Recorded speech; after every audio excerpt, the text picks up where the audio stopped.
Olá, tudo bem? Estamos aqui com o Dr. Leandro Ribeiro, pesquisador, entomologista da EPAGRE. Estamos aproximando do momento agora extremamente importante, que é o plantio da próxima safra da cultura do milho. Diante disso, a gente tem sofrido nos últimos anos com uma pressão bastante grande da cigarinha, né? Uma praga de extrema relevância para a cultura do milho. E nesse sentido, doutor Leandro, eu gostaria de fazer uma pergunta inicial, que o senhor trouxesse para nós algumas informações de como as condições climáticas do inverno que nós estamos vivendo vem impactando na dinâmica da praga neste ano e como a população desta praga vai impactar nesse novo ciclo da cultura que vai ser implantado. Tiago, nós tivemos algumas geadas ocorrendo em grandes intensidades, principalmente aqui no final de junho, início de julho, que foi bastante abrangente em boa parte das regiões do estado de Santa Catarina. No entanto, apesar de tardia, elas foram fundamentais para reduzir a proliferação do miritiguera e, obviamente, a gente já tem observado isso também no nível de infestação da cigarrinha do campo, principalmente nessa condição de entre-safra, que é um ponto-chave para nós termos uma maior pressão populacional. Então, o que eu posso passar para o agricultor e que os monitoramentos que nós estamos conduzindo têm indicado é uma menor pressão populacional em relação aos 2 anos anteriores. Obviamente, ela está presente, sim, em baixas densidades e o que chama muita atenção é a questão dos microclimas, principalmente nas regiões próximas a rios, a lavouras, na qual nós temos essas condições na qual não ocorre geadas em grandes densidades. Então, ali, obviamente, ainda nós temos a permanência do miritiguera e, obviamente, a permanência da praga. Então, esse é o momento na qual nós temos que ter um pouquinho mais de alerta na implantação dos cultivos e, obviamente, no manejo subsequente.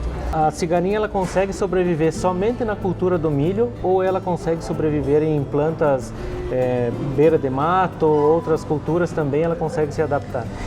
Ela usa o milho ou os seus parentais para multiplicação ou para a continuação do seu ciclo biológico. No entanto, ela pode utilizar diversas espécies, principalmente de gramíneas, como plantas abrigos.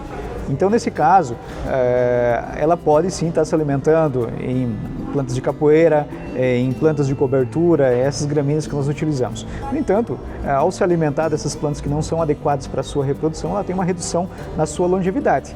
Então, esse período de vazio sanitário feito de forma natural pela ocorrência de geadas teve um aspecto bastante positivo, porque sem dúvida alguma esses insetos não terão a mesma longevidade quando está se alimentando no seu hospedeiro preferencial, que é a cultura do milho. Legal. Nós temos um ponto também que é o plantio em micro-regiões escalonado em diversas épocas diferentes de plantio. De que forma essa prática ela interfere e nos remete a um cuidado diferencial quanto a esse ponto? De que maneira nós podemos nos atentar para minimizar o impacto nesse ponto? Legal. A cigarrinha do milho gosta de plantas nos primeiros estágios de desenvolvimento.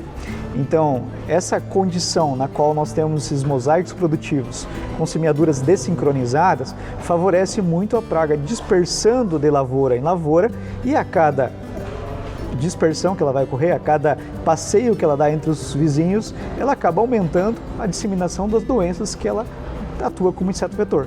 Então, nesse caso, a gente tem que ter um cuidado bastante grande nesse ano em relação à ocorrência de geadas tardias, de acordo com os mapas climatológicos tem indicado essa possibilidade de ocorrência.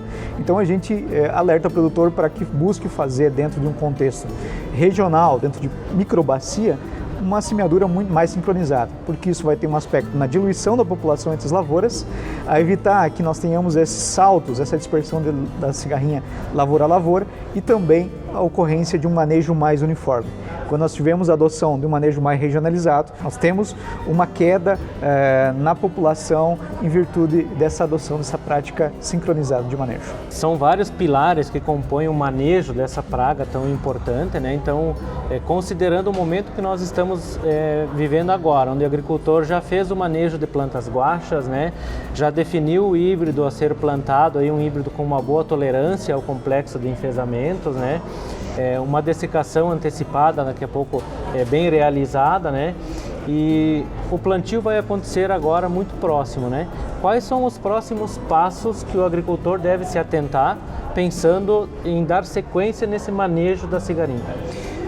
Após a emergência da cultura, um ponto-chave é nós fazermos um manejo químico associado ou não a produtos biológicos, que é o pulo do gato do manejo de cigarrinha, tratamento precoce. Quanto mais cedo a cigarrinha entrar na nossa lavoura, maior vai ser o impacto no momento da colheita ou no estágio reprodutivo, com o aumento da incidência e severidade das doenças complexas de cruzamento. Então, para isso, o produtor já deve estar preparado com o inseticida comprado, principalmente aí pensando no momento de maior sensibilidade da cultura, na qual nós chamamos de período supercrítico, na qual vai da emergência até o estágio de 5 folhas. Esse é o momento que o agricultor não pode abrir mão do manejo, independentemente do nível populacional na qual estamos falando. Obviamente, estendendo esse manejo até o estágio de 8 a 10 folhas, na qual a gente tem condições operacionais para fazer um bom manejo, utilizando as ferramentas de controle químico e também associada a controle biológico, na qual tem mostrado um papel bastante importante no manejo de todo esse patossistema. Legal, acho que aqui é a dica, né? A gente tem vários pontos a serem levados em consideração, né, doutor? Acho que o monitoramento, sem dúvida nenhuma, é uma peça-chave para a gente ter uma boa eficiência no manejo dessa praga, né? Então, estar muito atento desde a fase agora de pré-plantio e principalmente, como foi comentado pelo Dr. Leandro, esse monitoramento nas fases iniciais, que é o momento de maior sensibilidade da cultura do milho, né, para esta praga, né? Exatamente, a gente tem obviamente aqui dentro da cooperativa também à disposição armadilhas adesivas amarelas, na qual o agricultor pode utilizar com uma tecnologia bastante barata para fazer o monitoramento dentro de cada um do seu talhão. Então, posicionar essas armadilhas mais no entorno das lavouras e, obviamente, fazer a vistoria a cada 2 a 3 vezes por semana vai dar um indicativo para que ele faça o manejo no momento que precisa ser feito, ou seja, no momento da detecção da praga.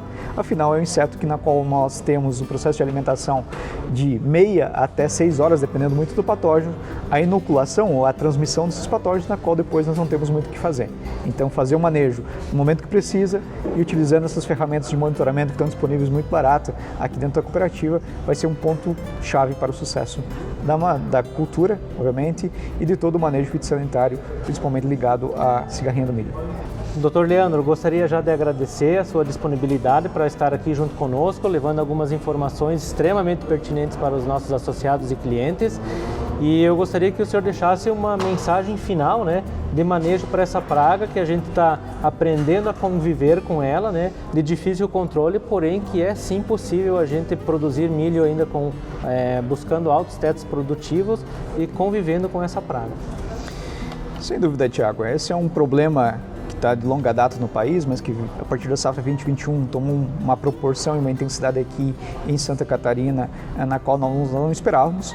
No entanto, a integração dessas estratégias, a adoção do manejo regionalizado já tem indicado nas safras anteriores, com pressões populacionais muito mais elevadas do que nós vamos observar possivelmente na próxima safra, produtores chegando a patamares de produtividade acima de 200 sacos por hectare. Então isso não indica que, sem dúvida alguma, esse inseto vai trazer algumas lições, algumas mudanças em termos de manejo e vai colocar a cultura do milho em outro patamar de produtividade, possibilitando, sem dúvida alguma, nós atingirmos níveis de produtividade acima de 16 toneladas, na qual os nossos dados indicam que é possível produzir aqui em Santa Catarina. Então, buscando a intensificação do manejo, buscando o monitoramento dos cultivos, sem dúvida alguma, nós podemos sim ter a cultura do milho com um bom patamar de rentabilidade, uma boa contribuição para o sistema de manejo. A gente sabe que soja semeada, quando a cultura anterior foi o milho, ela tem um incremento de 18% na produtividade, dados de lavoura aqui do estado de Santa Catarina, e obviamente essa contribuição para o agronegócio catarinense, na qual nós temos o milho, e também para todo o sistema de produção. Os patamares de preço já têm indicado talvez uma possibilidade de uma retomada dos valores do preço, que obviamente é uma condição bastante positiva para incluir o milho dentro do sistema de diversificação de renda da propriedade. Obrigado, Thiago, e obrigado, cooperativa, aí, por todo o apoio e parceria.